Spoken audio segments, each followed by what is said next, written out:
नमस्कार बंधुरा स्वादेर खोजे यूट्यूब चैनेले आपनादेर सकलके स्वागत।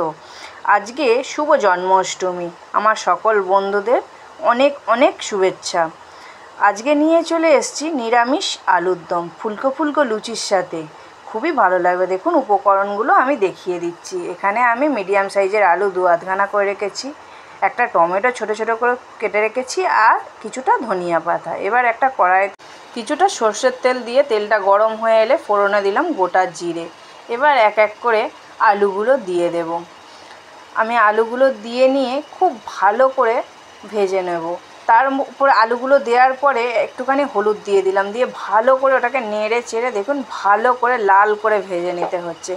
এরপর আমি একটা যে টমেটো কেটে রেখেছিলাম ছোট ছোট করে সেটাকে দিয়ে দিলাম, দিয়ে ওটাকে আরও ভালো করে নেড়ে চেড়ে নিতে হবে। নিয়ে পরিমাণ মতো নুন দিয়ে দিলাম, কেন টমেটোটা একটু গলে গলে যাবে।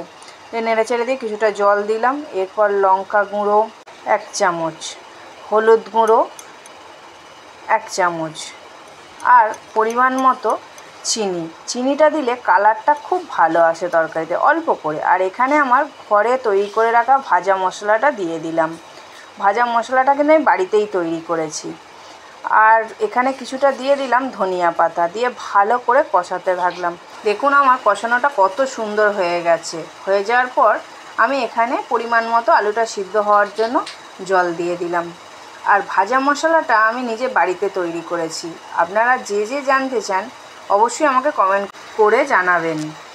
আর আমি এখানে তরকারিটা দেখুন হয়ে এসছে, কিছুটা ধনিয়া পাতা দিয়ে দিলাম। উপর থেকে কাঁচা ধনিয়া পাতা দিলে খুব সুন্দর গন্ধ লাগে।